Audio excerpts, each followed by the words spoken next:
प्यारे बच्चों, आज हम लोग बात करेंगे ओजोन परत संरक्षण।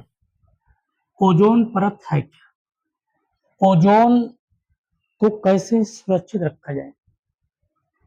कहा जाता है जीवन का सुरक्षा कवच ओजोन को कहा जाता है। थोड़ा चर्चा करते हैं हम लोग। ओजोन परत है क्या? क्या है ओजोन परत? क्या है ओजोन परत? तो जान लेते हैं कि पृथ्वी की सतह पर पाए जाने वाली ओजोन परत ओजोन मंडल कहलाती है। पृथ्वी की सतह पर पाए जाने वाली परतें पाए जाने वाली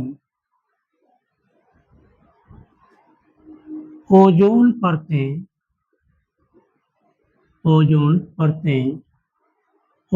मंडल कहलाती हैं। ओजोन मंडल कहलाती है।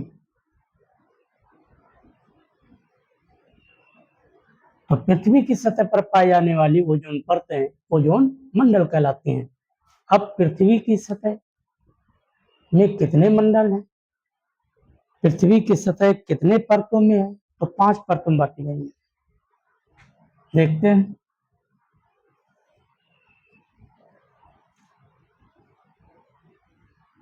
ये है जीरो से 10 किलोमीटर तक। 0 से 10 किलोमीटर तक ये है आपका क्षोभ मंडल। ये क्या है आपका? क्षोभ मंडल।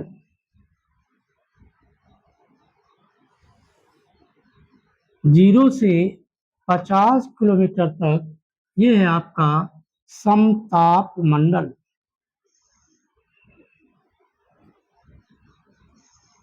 50 से 80 तक ये है आपका मध्य मंडल। 80 से 640 किलोमीटर तक ये है आपका आयन मंडल।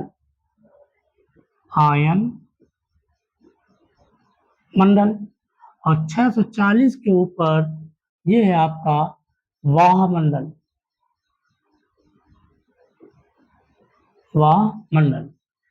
तो इस तरह पृथ्वी की सतह, ये है आपकी पृथ्वी की सतह। तो पृथ्वी की सतह 5 परतों में बांटी गई। सतह 5 परतें। तो 5 परतों में क्या? क्षोभ मंडल, समताप मंडल, मध्य मंडल, आयन मंडल, वाह मंडल। कहा जाता है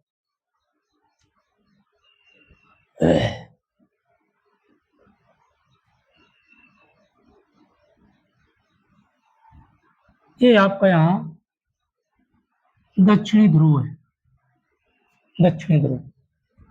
यहाँ पर कुछ हरित गृह की गैसें हैं। पृथ्वी पर ओजोन गैस पाई जाती है। ये सब वायुमंडल है।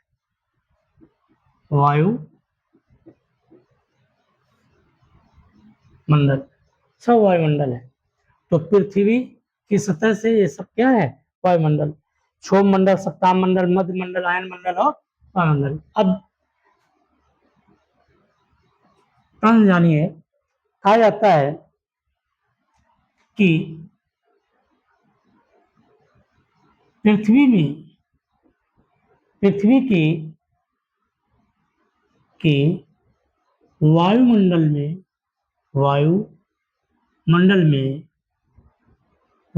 में ओजोन गैस पाई जाती है। ओजोन गैस पाई जाती है, पाई जाती है। तो जैसे पूछा जाए ओजोन गैस जो है किस मंडल में पाई जाती है, स्थल मंडल में, जल मंडल में या वायुमंडल में, तो पृथ्वी के वायुमंडल में ओजोन गैस पाई जाती है, जिसमें जिसमें 90% भाग भाग समताप मंडल में, समताप मंडल में, और 10% भाग क्षोभ मंडल में। क्षोभ मंडल में हरित ग्रह प्रभाव गैस के रूप में पाई जाती है। तो देखिए हरित गृह प्रभाव की मुख्य गैसें क्या है, CO2 है, SO2 है, N2O है, HFC है, CFC है। तो हरित गृह प्रभाव गैस के रूप में कुछ गैसें पाई जाती हैं। पृथ्वी के वायुमंडल में ओजोन गैस पाई जाती है, जिसमें 90% भाग समताप मंडल में। तो इस तरह समताप मंडल ये है, तो 20 किलोमीटर से 35 किलोमीटर तक 90% भाग। तो 90% भाग जो है वो 20 से 35 किलोमीटर तक है, और 10% भाग क्षोभ मंडल में। तो 10% क्षोभ मंडल में ओजोन गैस पाई जाती है। तो हम लिख सकते हैं नोट में कि 20 से 30 किलोमीटर 20 से 30 किलोमीटर तक 20 से 30 किलोमीटर तक ओजोन 90% भाग, ओजोन का 90% भाग समताप मंडल में, समताप मंडल में, और 0 से 10 किलोमीटर तक 10% भाग क्षोभ मंडल में। तो इस तरह ओजोन के 10% भाग क्षोभ मंडल में और समताप मंडल में है 20 से 35 किलोमीटर तक, जिसमें 90% भाग समताप मंडल में और 10% भाग क्षोभ मंडल में। तो यदि पूछा जाए कि ओजोन गैस सर्वाधिक किस मंडल में है, तो समताप मंडल में। समताप मंडल में कितने परसेंट भाग है, 90%, और क्षोभ मंडल में है 10% भाग। तो इस तरह ये हमने पढ़ा। अब देखिए समस्या क्या है। समस्या है, समस्या में लिखेंगे हम लोग कि समस्या क्या बनता है,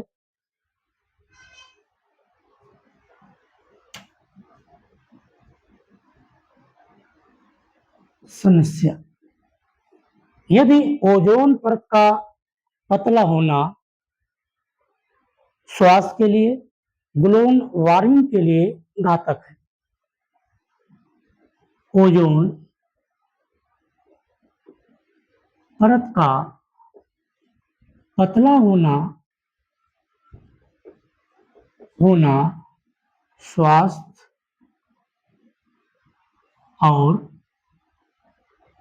और ग्लोबल वार्मिंग के लिए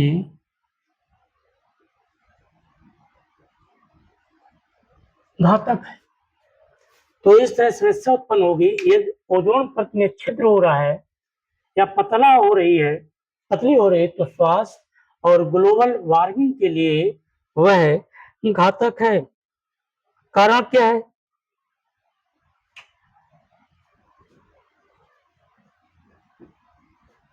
कारण है CFC का उत्सर्जन,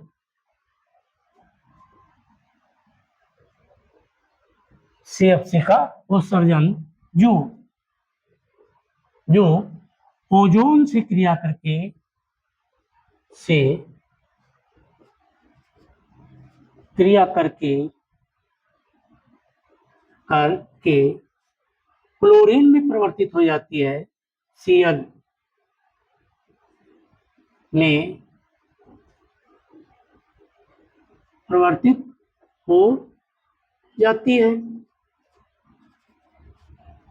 कारण क्या है? CFC का उत्सर्जन जब ओजोन से क्रिया करती है तो क्लोरीन में परिवर्तित हो जाती है और तमाम ऐसे रोग उत्पन्न कर देती है।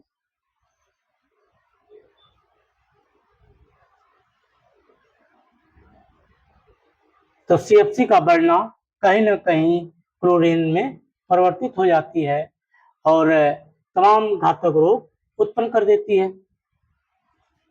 अब इसके ओजोन परत के संरक्षण में भूमिका किनकी है?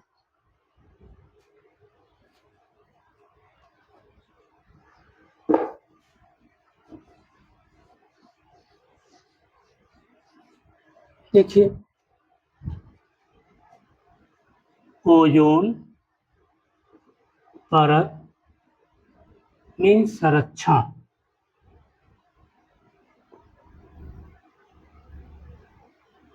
दो रूप में। अब वो दो रूप कौन है? दो रूप में, एक है प्राकृतिक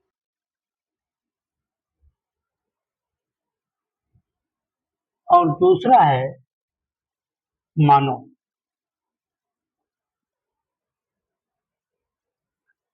तो ओजोन परत के संरक्षण में दो रूप में, प्राकृतिक और मानव। कैसे संरक्षण होता है? सूर्य से, ये है सूर्य,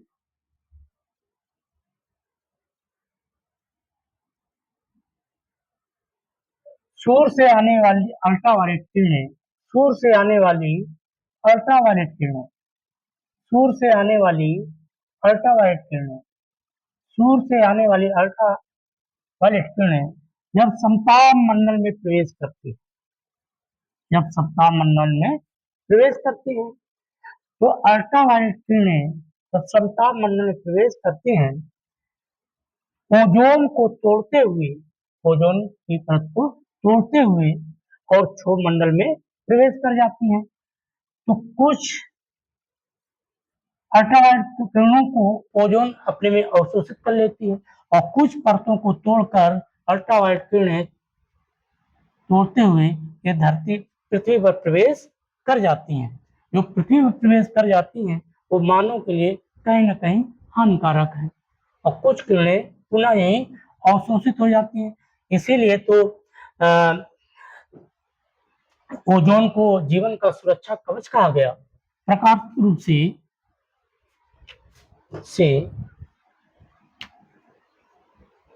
सूर्य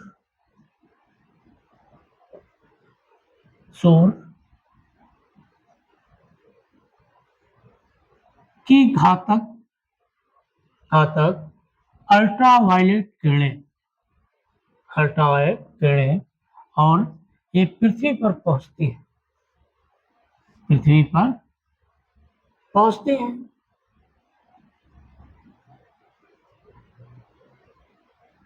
पहुंचती हैं तो कई ऐसे रोग उत्पन्न कर देती हैं। पहुंचती हैं तो मानव को एवं अन्य को नुकसान पहुंचाती हैं। अब नुकसान में क्या है? कैंसर रोग हो सकता है, चर्म रोग हो सकता है, त्वचा से संबंधित रोग हो सकता है। तो इस तरह ये रोग उत्पन्न कर देते हैं। अब मानव क्या करता है? मानव से जैसे एसी से निकलने वाली गैसें, डनलॉफ के गद्दे, इनसे निकलने वाली घातक गैसें, रेफ्रिजरेटर, रेफ्रिजरेटर, फोम, फ्रिज, इनसे निकलने वाली गैसें। टेट्रा क्लोराइड, टेट्रा क्लोराइड, कहीं न कहीं इस तरह ये प्रकृति को एवं अन्य को ये नुकसान पहुंचाती हैं। तो परत संरक्षण में दो रूप में, प्राकृतिक रूप से और मानव के रूप में।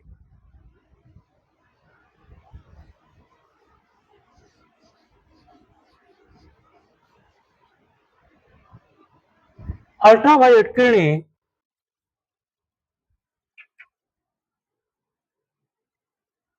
अल्ट्रावायलेट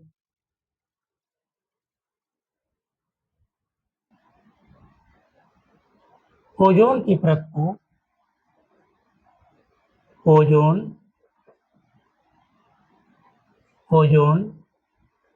की परत को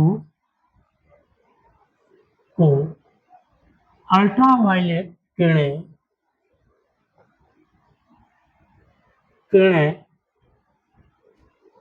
तोड़ देती है,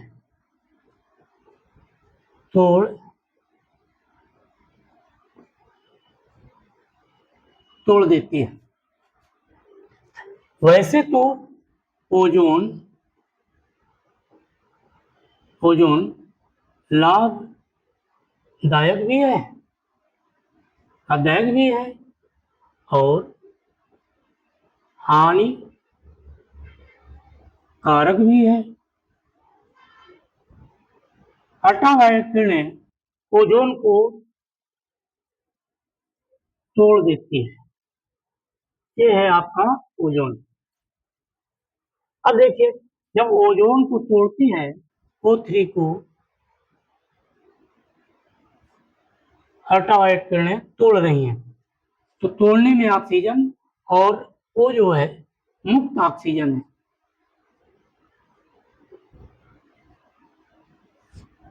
ऑक्सीजन लाभदायक है। तो इस तरह जब टूटती हैं तो देखिए, अल्ट्रावायलेट किरणें ओजोन को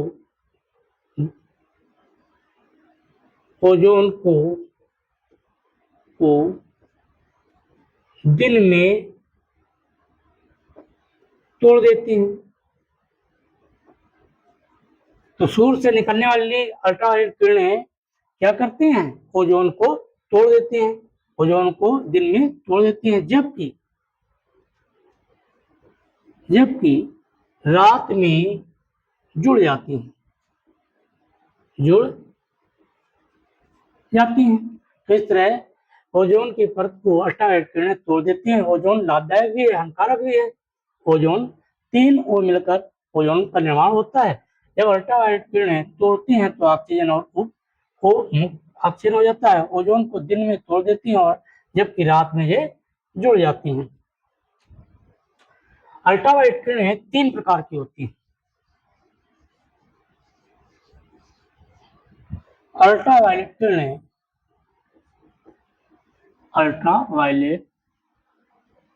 किरणें 3 प्रकार की होती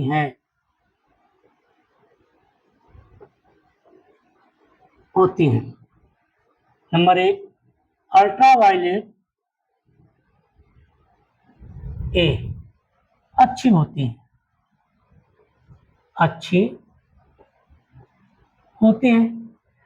दूसरे नंबर की अल्ट्रावायलेट बी, ये बुरी होती हैं। ये ओजोन की परत को तोड़ती हैं और कुछ किरणें पृथ्वी पर पहुंचती हैं, कुछ वहीं ठहर जाती हैं। अल्ट्रावायलेट सी, ये किरणें बहुत घातक होती हैं। ये कैंसर उत्पन्न करती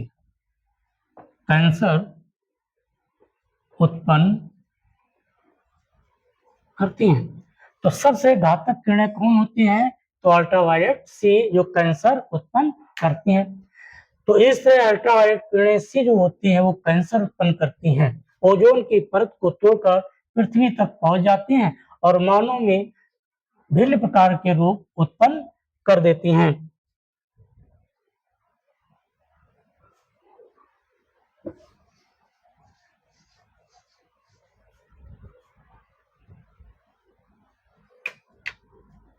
ओजोन परत की संरक्षण के लिए पहला सम्मेलन 1985 में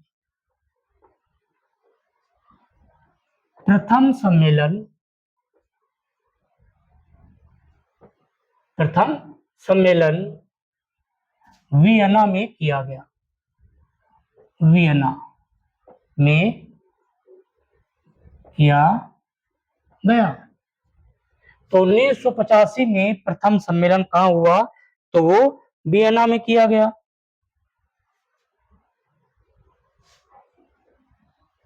वियना तो देश है मान लीजिए, और स्थान था जिनेवा। फिर अगला सम्मेलन होता है 1987 में मॉन्ट्रियल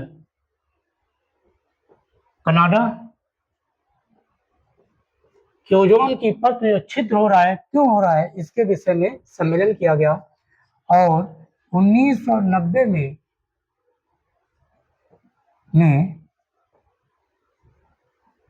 लंदन में सम्मेलन किया गया। तो इस तरह ओजोन परत के संरक्षण में इस तरह सम्मेलन का आयोजन किया गया। 1985 में वियना सम्मेलन, 1987 में मॉन्ट्रियल, 1990 में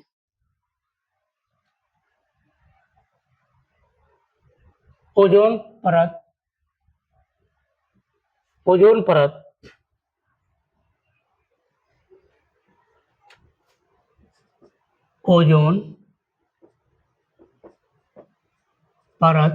की मोटाई को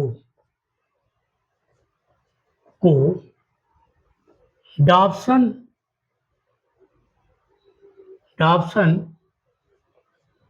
यूनिट से मापा जाता है। ओजोन परत के संरक्षण की खोज सबसे पहले किसने की? तो डॉप्सन ही थे, ब्रिटेन के ये। ओजोन परत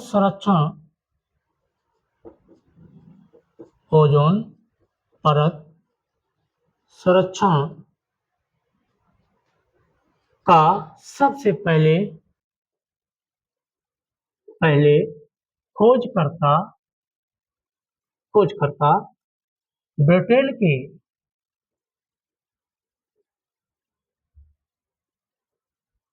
डॉप्सन थे।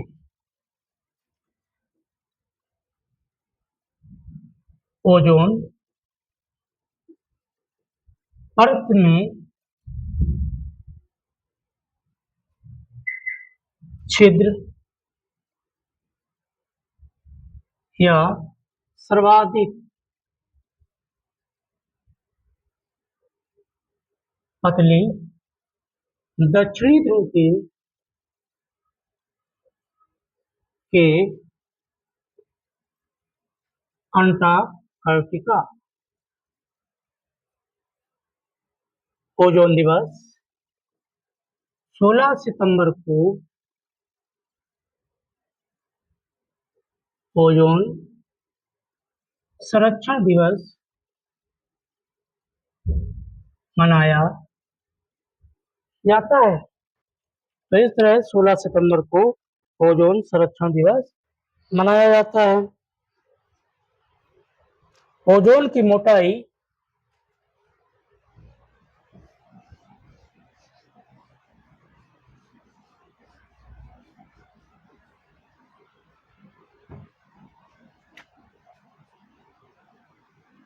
ओजोन परत की मोटाई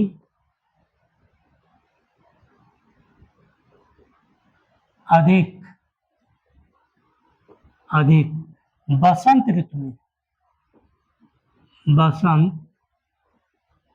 ऋतु में अधिक होती है। और ओजोन परत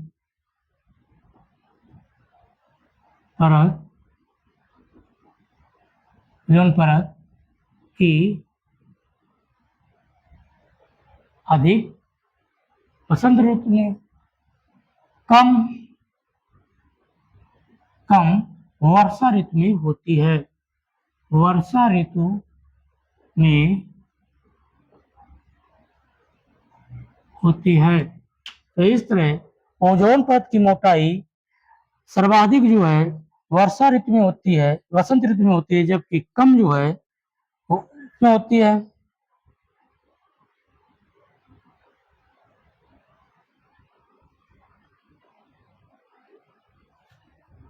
तो इस तरह हम लोग ओजोन परत के संरक्षण के बारे में पढ़ा। ओजोन परत से संबंधित कोई भी प्रश्न आप कमेंट में लिख सकते हैं। तो सर्वाधिक ओजोन किस मंडल में है? तो संताप मंडल में। और कितने परसेंट है? तो 90% है।